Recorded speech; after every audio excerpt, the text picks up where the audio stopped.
ये जो संघ कार्डेटा है इसे खोपड़ी या करोटी कशेरुकदंड मतलब वर्टिब्रल कॉलम के आधार पर दो भागों में बांटा गया है, एक क्रेनिया या प्रोटोकार्डेटा और दूसरा क्रेनिएटा या वर्टिब्रेटा। अब देखिए इसमें एक्रेनिया या प्रोटोकार्डेटा को तीन उपसंघों में बांटा गया है, हेमिकार्डेटा, यूरोकार्डेटा और सिफेलोकार्डेटा। तो आज हम सभी लोग कार्डेटा के एक्रेनिया व प्रोटोकार्डेटा के अंतर्गत आने वाले हेमिकार्डेटा के बारे में समझेंगे, जानेंगे। तो पूरी जानकारी के लिए मेरा पूरा वीडियो लास्ट तक देखिए और यदि अभी तक हमारे चैनल को सब्सक्राइब ना किया हो तो सब्सक्राइब जरूर कर लीजिए। चलिए शुरू करते हैं। तो सबसे पहले एक्रेनिया अथवा प्रोटोकार्डेटा के बारे में जान लेते हैं। तो देखिए जो एक्रेनिया है इनमें खोपड़ी का अभाव होता है, क्रेनियम नहीं पाया जाता है, करोटी नहीं पाई जाती है, मतलब इन जंतुओं में कपाल नहीं होता है अथवा खोपड़ी या क्रेनियम नहीं पाया जाता है। फिर दूसरा लक्षण इनका होता है कि वास्तविक जबड़े नहीं बनते हैं, इनमें वास्तविक रियल में जबड़े नहीं होते हैं। फिर अगला है नोटोकार्ड जीवन पर्यंत पाई जाती है और कशेरुकदंड नहीं बनता है, मतलब इन जंतुओं में नोटोकार्ड तो जीवन पर्यंत पाई जाती है, जीवन भर पाई जाती है, लेकिन जो कशेरुकदंड होता है, जो वर्टिब्रल कॉलम होता है, वो इनमें नहीं पाया जाता है। फिर नेक्स्ट लक्षण है कि युग्मित उपांग अनुपस्थित होते हैं, यानी इसमें जोड़ीदार उपांग नहीं पाए जाते हैं, जोड़ीदार अपेंडिज नहीं पाए जाते हैं। और अब इस समूह को तीन उपसंघों में बांटा गया है, 3 सब फाइला में डिवाइड किया गया है। पहला हेमिकार्डेटा, दूसरा यूरोकार्डेटा और तीसरा सिफेलोकार्डेटा। तो सबसे पहले हेमिकार्डेटा को समझ लेते हैं, यानी ये सब फाइलम जो हेमिकार्डेटा है इसके बारे में जान लेते हैं। तो इसके लक्षणों को पहले समझते हैं। पहला लक्षण है इसका शरीर कृमि रूपी होता है, वॉर्म लाइक होता है। जो इनकी बॉडी होती है कैसी, वॉर्म लाइक होती है। और जो बॉडी है वो 3 पार्टों में डिवाइड होती है, 3 भागों में बटी होती है, सुंड, कॉलर एवं धड़, प्रोबोसिस, कॉलर और ट्रंक में बटी होती है। कहने का मतलब ये है कि इनका जो शरीर है वो सुंड, कॉलर और धड़ में बटा होता है और शरीर कृमि रूपी होता है। फिर दूसरा है इन जंतुओं में पाए जाने वाले बक्कल डायवर्टिकुलम को नोटोकार्ड नहीं माना जाता है। देखिए ये क्यों कहा गया है कि इन जंतुओं में पाए जाने वाले बक्कल डायवर्टिकुलम को नोटोकार्ड नहीं माना जाता है। मतलब ये है कि इसमें नोटोकार्ड पाई नहीं जाती है, लेकिन लोग कहते हैं या कह लीजिए कि वास्तविक नोटोकार्ड नहीं होती है। कहने का मतलब ये है कि नोटोकार्ड छोटी व खोखली छाड़ के रूप में मुख के आगे होती है, तो वो वास्तविक नहीं पाई जाती है।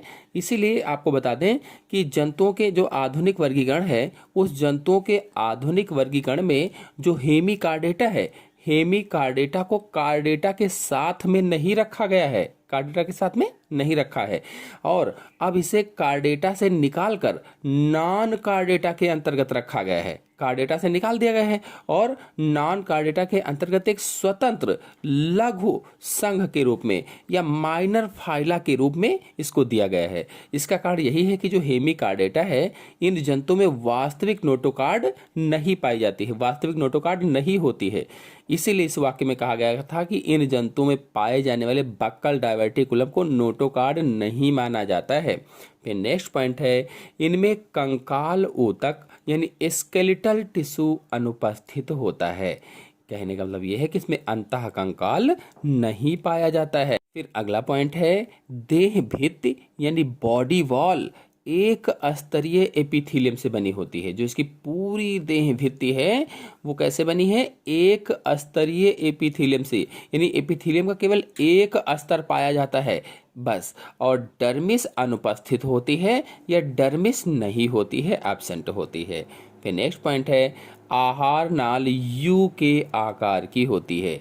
जो इसकी एलिमेंट्री कैनाल है वो यू शेप होती है, यू शेप। फिर नेक्स्ट है परिसंचरण तंत्र यानी सर्कुलेटरी सिस्टम खुले प्रकार का होता है।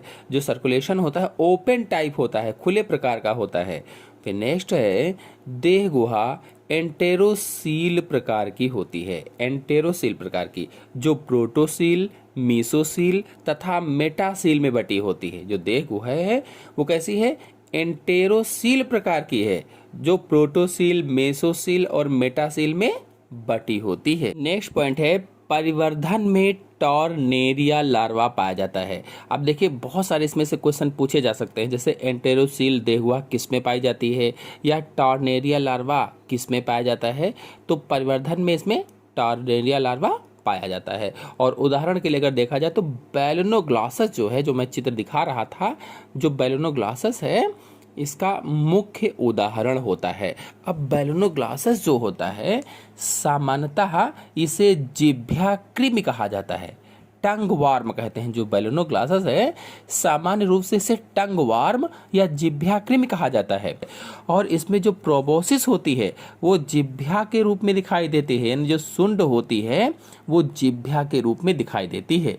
और इसका टॉर्नेरिया लार्वा भी मैंने बताया, इसमें जो टॉर्नेरिया लार्वा है ये इकाइनोडर्मेटा संघ के जो बाइपिनेरिया लार्वा है उससे समानता रखता है। पॉइंट बी नोटेड, इंपॉर्टेंट है।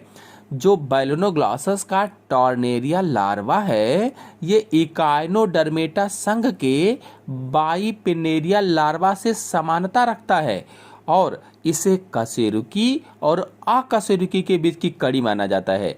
यानी जो बैलोनोग्लासस है इसे कशेरुकी और अकशेरुकी यानी वर्टिब्रेट और इनवर्टिब्रेट के बीच की कड़ी माना जाता है, कनेक्टिंग लिंक माना जाता है। और आपको बता दें कि हेमिकार्डेटा की जो संरचना होती है ये द्विपक्षीय सममिति शरीर युक्त एक ट्यूब की तरह से होती है, जैसे ट्यूब होता है। इनमें जो प्रजनन होता है ये लैंगिक प्रकार का होता है। प्रजनन कैसे होता है? सेक्सुअल होता है। ये जो बैलोनोग्लासस है ये समुद्री रेतीली भूमि में बिल बनाकर रहता है। जो समुद्र की रेतीली भूमि होती है उसमें बिल बनाकर रहता है और इसका शरीर कृमि रूपी होता है। मैंने भी बताया वॉर्म लाइक होता है। शरीर 3 भागों में सुंड, कॉलर और धड़ में बटा होता है, यानी प्रोबोसिस, कॉलर और ट्रंक में बटा होता है। और जो इसका सुंड होता है या शीर्ष होता है, शीर्ष पर सुंड पाया जाता है, इसके शीर्ष पर सुंड पाया जाता है। जो शंक्वाकार भाग होता है, जैसे शंक्वाकार है बिल्कुल वही आकार होता है। और मध्य भाग कॉलर होता है। जो कॉलर कैसे है? कीप की तरह से है, कीप जैसा होता है। और जो अंतिम भाग होता है उसे धड़ कहते हैं, जो बेलनाकार होता है, बेलन के आकार का होता है। और धड़ का जो अग्र भाग है वो क्लोमजन क्षेत्र होता है, आगे का भाग क्लोमजन क्षेत्र। और जो मध्य भाग है वो यकृत क्षेत्र कहलाता है, यकृत क्षेत्र। और जो पश्च भाग है वो आंत्रीय क्षेत्र कहलाता है, आंत्रीय क्षेत्र। और धड़ के क्लोमजन क्षेत्र में एक जनन पंख होता है तथा मध्य भाग में क्लोम खांच होती है। और इसमें नोटोकार्ड केवल अग्र सिरे पर स्थित होती है, वो भी वास्तविक नहीं होती है। और इनमें कंकाल तंत्र का अभाव होता है या कंकाल तंत्र नहीं पाया जाता है। और ये जंतु एक लिंगी होते हैं। और एक लिंगी ऐसे जंतु जो नर और मादा जिनका अलग अलग शरीर होता है उन्हें एक लिंगी कहा जाता है।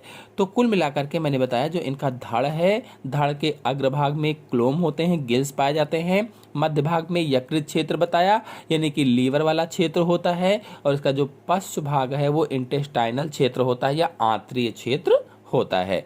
और क्लोमजन क्षेत्र में एक जनन पंख होता है, जनन पंख। और मध्य भाग में क्लोम खांच होती है। तो इस प्रकार से ये बैलोनोग्लासस हो जाएगा। अब देखिए इसमें से जो यूरोकॉर्डेटा है और सिफेलोकॉर्डेटा है इनके बारे में डिटेल से अगले वीडियो में, और जो संघ कार्डेटा के क्रेनिएटा या वर्टिब्रेटा के अंतर्गत उपसंघ एग्नेथा और नैथोस्टोमेटा हैं इनके बारे में भी डिटेल से नेक्स्ट वीडियो में आपको समझाएंगे। तो नेक्स्ट वीडियो की जानकारी के लिए मेरे चैनल को सब्सक्राइब कीजिए और वीडियो को लाइक ना किया हो तो लाइक और शेयर जरूर कीजिए।